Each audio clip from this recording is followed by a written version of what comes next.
Hi everyone, this is and welcome to new video. हर special parents का एक सवाल होता है कि हमारे बच्चों को नॉर्मल स्कूल भेजे या स्पेशल स्कूल भेजे, और इसी चक्कर में बहुत सारे पेरेंट्स ने अपने बच्चों को स्कूल ही नहीं भेजा है। वो उनकी गलती नहीं है, क्योंकि हमारे नॉर्मल स्कूल्स हमारे बच्चों के लिए इक्विप नहीं है और हम डरते हैं स्पेशल पेरेंट्स नॉर्मल स्कूल को भेजने के लिए। लाइक 5 इयर्स के बिलो के जो बच्चे होते हैं उनको तो हम प्री स्कूल भेज सकते हैं, नॉर्मल प्री स्कूल, क्योंकि नॉर्मल प्री स्कूल में स्ट्रेंथ कम होती है, इंडिविजुअल केयर होती है, and most of all pre school में learning play and learn technique से ही होती है जो हमारे बच्चों को समझ आती है।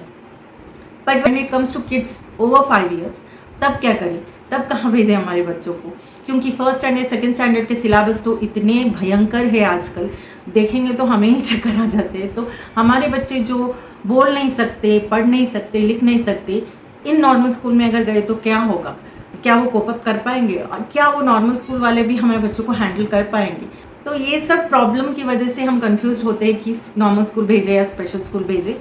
वैसे राइट टू एजुकेशन और the rights of person with disability act 2016 के हिसाब से गवर्नमेंट ने तो रूल बनाए हैं कि हमारे बच्चों को रीजनेबल अकोमोडेशन प्रोवाइड करे, इंडिविजुअलाइज सपोर्ट प्रोवाइड करे एंड फुल इंक्लूजन प्रोवाइड करे। कैसा भी बच्चा हो, फिजिकली चैलेंज्ड हो, विजुअली इम्पेयर्ड हो, डेफ एंड डम हो, कैसा भी बच्चा हो, उसको कोई भी स्कूल मना नहीं कर सकता है एडमिशन लेने से, क्योंकि ये हमारे बच्चों का हक है। पर नॉर्मल स्कूल वाले मना तो नहीं करते हैं ऐसे, बट केयर भी नहीं करते हैं। वो एडमिशन ले लेंगे पर बच्चे को उतना इंडिविजुअल केयर और सपोर्ट नहीं दिया जाता है, क्योंकि ये रूल सिर्फ बना के रख दिया गया है, इस रूल पे अमल नहीं किया गया। जैसे कि कोई शैडो टीचर नहीं है, कोई स्पेशल एजुकेटर नहीं है, और नॉर्मल एजुकेटर हमारे बच्चों को हैंडल करने के लिए उनके पास उतना पेशेंस नहीं होता है, इसीलिए most of them choose special school. अगर ये रूल जो बनाए हैं ये फुल्ली इंक्लूड होके पूरा एलैबोरेट करके और हर स्कूल में इसका इन्वेस्टिगेशन भी करे कि इन स्कूलों ने अगर एडमिशन ऐसे बच्चों का लिया है तो स्पेशल एजुकेटर रखा है, इनका ख्याल रखा जा रहा है, इनके प्रीमाइसेस क्या हमारे बच्चों के लिए इक्विप्ड है, जैसे कि रैम्प होना चाहिए, रैम्प के साथ हैंडल होना चाहिए, क्योंकि सीपी के जो बच्चे होते हैं, सेरिब्रल पाल्सी के बच्चे, वो ठीक से चल नहीं पाते हैं तो उनको सपोर्ट चाहिए, व्हीलचेयर फैसिलिटीज़ है। ये सारी चीज़ें गवर्नमेंट इंक्वायर भी करे जाके कहीं पे, वो तो नहीं करेंगे, कोई नहीं करेगा, कोई इंस्पेक्ट नहीं करेगा। ये लूप होल होने की वजह से नॉर्मल स्कूल बचे जा रहे हैं और स्पेशल स्कूल बने जा रहे हैं। मैंने भी नॉर्मल स्कूल में भेजा था लक्ष्य को, फर्स्ट स्टैंडर्ड में भेजा जब उसकी थेरेपी चल रही थी, तब वो 2 घंटे के लिए जाता था सोशलाइजेशन के लिए, तो इसको कोई सिलेबस वाला कुछ सिखाने की उन्होंने कोशिश भी नहीं करी। दे वर लाइक, ये खुद सीखता है तो सीख ले, मैं क्यों सिखाऊं? मैं बोर्ड पे तो लिख रही हूँ ना, बोर्ड पे जो लिखा है वो लिख के पढ़ के सीख नहीं सकते तुम? नॉर्मल बच्चे भी जो स्ट्रेंथ होती है 30, मुझे नहीं लगता जो बोर्ड पे देख के पढ़ के लिख के जाते हैं उसमें से शायद 10 बच्चे ही समझ पाते हैं जो बोर्ड पे लिखा है। वो फिर घर जाके मम्मी से रिवाइज कर लेंगे या ट्यूशन में रिवाइज कर लेंगे। पर जब वो लाइव क्लास होती है, वो उसमें मुझे लगता है सिर्फ 10% of the kids will understand, बाकी के 90% kids will go home and revise it. तो वैसे हमारे बच्चे हैं ही नहीं।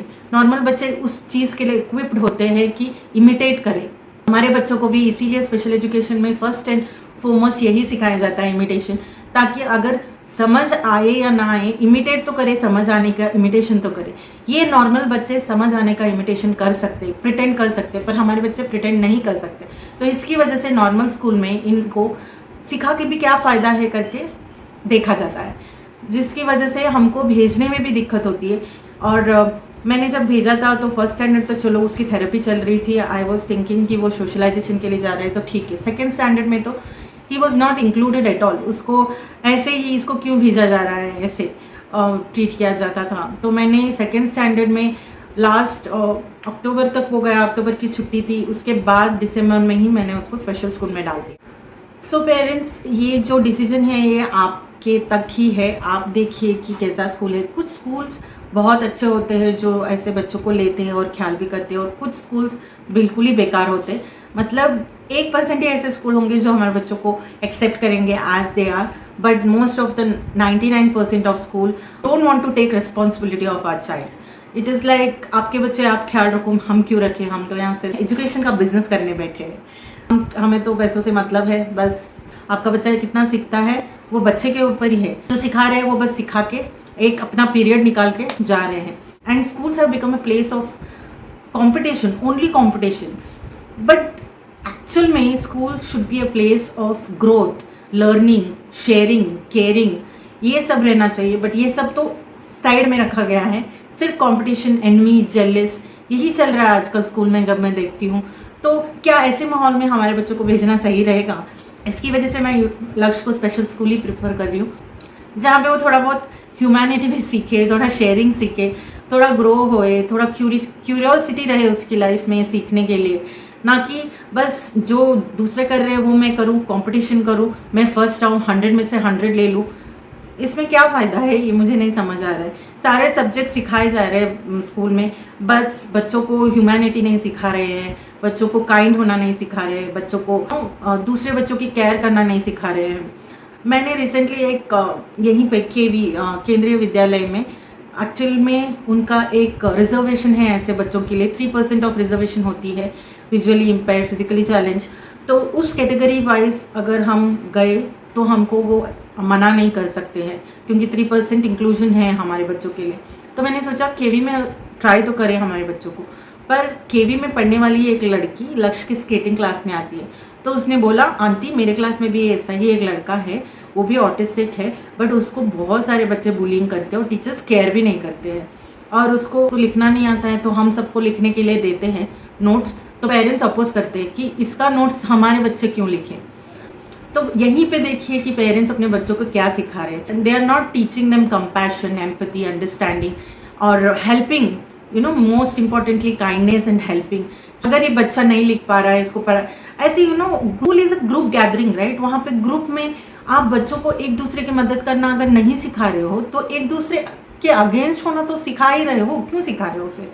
ये मैंने इसमें पढ़ा था कि जब प्री स्कूल में जाते हैं बच्चे बहुत क्यूरियस होते हैं कि चांद कितना दूर है, मार्स कितना दूर है, मार्स पे पानी मिलता है, चांद पे पानी मिलता है, और ये ग्रास ग्रीनी क्यों है, इसका कलर ऑरेंज क्यों नहीं है. ऐसी क्यूरियोसिटी में रहते हैं बच्चे. पर जैसे ही गए प्राइमरी सेक्शन में, ये सब क्यूरियोसिटी, क्वेश्चनिंग, ये क्यों ऐसा है, ये क्वेश्चनिंग स्किल्स और क्यूरियोसिटी चली जाती है. क्यों हमारे बच्चे प्राइमरी स्कूल में जाते हैं तो कुछ तो गलत हो रहा है, जहाँ पे इनकी क्यूरियोसिटी और क्वेश्चनिंग स्किल्स हिंडर हो रही है. तो इसी के वजह से मुझे लगा कि नॉर्मल स्कूल में हमारे जैसे बच्चे, हमारे जैसे मासूम, और उनको तो प्रिटेंड भी नहीं करना आता, उनको तो बोलना भी नहीं आता है कोई मारे तो ऐसे स्कूल में मैं अपने बच्चों को भेजूँ.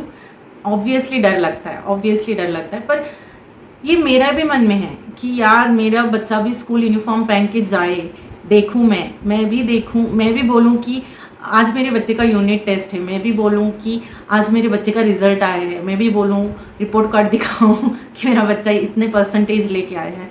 इट्स एक्चुअली ये नॉर्मल होने का वैलिडेशन है.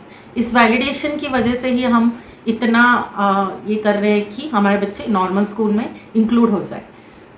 कोई नहीं, हम उस रिपोर्ट कार्ड से क्यों अपने बच्चे का वैलिडेशन करें. हमारे बच्चे अलग है ना, हमने एक्सेप्ट किया है, तो उसका वैलिडेशन अलग तरह से करेंगे, उनके हुनर से करेंगे. यूजुअली ऐसा होता है कि हुनर को साइड में रखा जाता है नॉर्मल स्कूल में. It is considered as a extra curricular activity. But हम इतने लकी है कि हमारे बच्चों का हुनर तराशने को पहले से ही मौका मिला है. We have kept their talent as the full time syllabus, not as some extra curricular activity. So that is blessing in disguise for us. तो इसी की वजह से मुझे भी लगा तो चलो ठीक है, इतना बेसिक उसको पढ़ाई कराना है उतना तो हम घर में कराएंगे ही. बाकी उसको इंडिपेंडेंट बनाने के लिए हमको ऐसी एक टैलेंट उनमें ढूंढना है ताकि उस टैलेंट को वो पोर्ट्रे करके उसका ज़िंदगी गुजारा हो जाए. तो यही मेन इम्पोर्टेंट है ना. पढ़ाई करेगा, डिग्री करेगा, फिर नौकरी करेगा, पर ऐसा सोचिए कि हमारा बच्चा खुद का बॉस बनेगा अगर उसकी टैलेंट को पहचान के हम उसको नर्चर करें. तो यही पॉजिटिव थॉट रखना ही है हमें, क्योंकि हमारे पास कोई ऑप्शन नहीं है. हमें स्ट्रांग होना है, वही एक ऑप्शन है. हमारे बच्चों के ऊपर विश्वास रखना है. यूजुअली उदास होते, मैं भी होती हूँ, मैं नहीं बोल रही हूँ कि हमेशा पॉजिटिव रहती हूँ. मैंने रिसेंटली एक नॉर्मल स्कूल को कॉल किया था, तो तब उसने कितनी स्वीटली मना कर दिया कि I am very sorry to say, but हमारा स्ट्रेंथ इतना है कि आप जो care, attention and individual support मांग रही है अपने बच्चों को, हमारे में इतना पेशेंस नहीं है। उसने क्लियरली यही सेंटेंस यूज़ किया कि हमारे में इतना पेशेंस नहीं है। जब मैंने कॉल किया था, वो पूछ रही थी मुझे कि वो फिज़िकली ठीक है, एग्रेसिव तो नहीं है, वो मारपीट तो नहीं करेगा, ऐसा करके। मैंने नॉर्मल स्कूल में ही देखा है, नॉर्मल बच्चों के ही, कि वो कैसे कैसे मारपीट करते, कैसे कैसे वर्ड्स, अब्यूजिव वर्ड्स यूज़ करते हैं।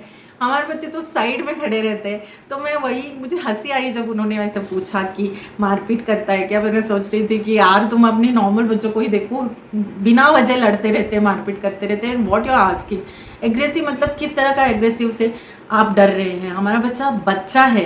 क्या कुछ बच्चे होते हैं जो होते हैं थोड़े एग्रेसिव, बट इसका मतलब ये नहीं यार वो कहीं बाहर दुनिया से एलियन आया है ऐसे भी ट्रीट करें उनको। वो भी तो बच्चा है, वो भी तो ह्यूमन ही है। थोड़ा अंडरस्टैंडिंग, थोड़ा प्यार से ट्रीट करोगे ना, एग्रेसिव बच्चा भी शांत हो जाएगा। पर इतना पेशेंस कहाँ है? उसने वैसे ही बोला कि हमारे में उतना पेशेंस नहीं है आपके बच्चों को हैंडल करने का। और ये एडवाइस भी देते हैं कि बहुत सारे स्पेशल अच्छे स्कूल है, आप भेज सकते हैं। I was like thanks for your advice. पर उसी दिन मैंने फेसबुक पे भी वीडियो देखा जहाँ पे सेरिब्रल पाल्सी का बच्चा रेसलिंग कर रहा है और जो अपोजिट बच्चा नॉर्मल है उसके साथ रेसलिंग करने दे रहा है। वो कंपैशन दिखा रहा है, उसको अंडरस्टैंड कर रहा है।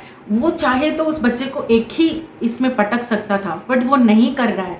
वो अपने आप को उसकी तरह से मोल्ड करके कितनी खूबसूरती से उसको उस बच्चे को यकीन दिलाया कि तुम इंक्लूडेड हो, तुम्हें भी रेसलिंग में इंक्लूड किया है मैंने।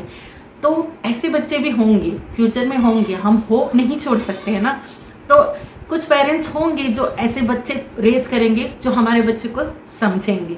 वो वीडियो देख के मुझे बहुत खुशी हुई कि उसके पेरेंट्स कितने अच्छे होंगे कि उसको ऐसी परवरिश दी है कि उस बच्चे ने सॉरी मैं इमोशनल हो गई क्योंकि वो वीडियो ही उतना हार्ट टचिंग था कि उस बच्चे ने अपने आप को पिन डाउन किया उसके लिए, उस सेरिब्रल पाल्सी बच्चे के लिए। And everybody were clapping, both were the winners. जो बच्चा स्पेशल था he was a winner and जो बच्चा नॉर्मल था he was a winner. And this is what is needed in the school. एक दूसरे को सपोर्ट करना, एक दूसरे को अपलॉड करना, ना कि एक दूसरे के ऊपर जेलस करना। क्योंकि आप एक दूसरे के साथ कॉम्पिटिशन सिखा रहे हैं, बट एक बच्चा मैथ्स में अच्छा है, एक बच्चा इंग्लिश में अच्छा है, एक बच्चा लिटरेचर में आगे जाना चाहता है, एक बच्चा फिजिक्स में आगे जाना चाहता है। आप किसके साथ क्या कंपटीशन कर रहे हैं? हर बच्चा अलग रहता है। कंपटीशन के नाम पे बच्चों के दिमाग में डिफरेंस क्रिएट कर रहे हैं। वहाँ पे हमें वो टुगेदरनेस नहीं आएगा। Schools should be the place where your childrens will grow together, not envy each other. तो इसी की वजह से ऐसे स्कूल्स फ्यूचर में आएंगे, आई एम होपिंग, जहाँ पे हमारे बच्चों को इंक्लूड किया जाएगा, हमारे बच्चों को समझा जाएगा, हमारे बच्चों को एक्सेप्ट किया जाएगा as they are. Till then हम फिंगर्स क्रॉस करके बैठेंगे, क्योंकि हम कोशिश करना तो नहीं भूल सकते। मैंने कहीं पढ़ा था कि जो पेड़ लगाता है उसकी छाँव में वो नहीं बैठता है, कोई और बैठता है। तो चलिए हम अभी पेड़ लगाएंगे, फ्यूचर में हमारे बच्चे बैठेंगे उसकी छाँव में। तो don't lose hope on your child. Special school हो, नॉर्मल स्कूल हो, बस अपनी कोशिश जारी रखिए। हमें तो मेहनत करना ही है, हमारे पास कोई ऑप्शन नहीं है।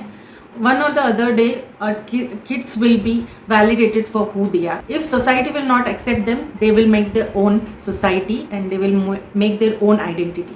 Till then believe in your child, और आपको ही उनका सपोर्ट बनना है। अगर कोई स्कूल उसको नहीं ले रहा है तो कहना उनका लॉस है, ऐसा ही एटीट्यूड रखना है हमें बस। So hope this video helps. थोड़ी तो आपकी कन्फ्यूजन दूर हो जाए कि कौन से स्कूल में डालना है। स्पेशल पेरेंट्स की इंस्टिंक्ट्स बहुत ही स्ट्रांग होती है, तो go and follow your instincts. That's all for today. Hope you like this video. Until my next video, stay happy, stay healthy. Hakuna Matata.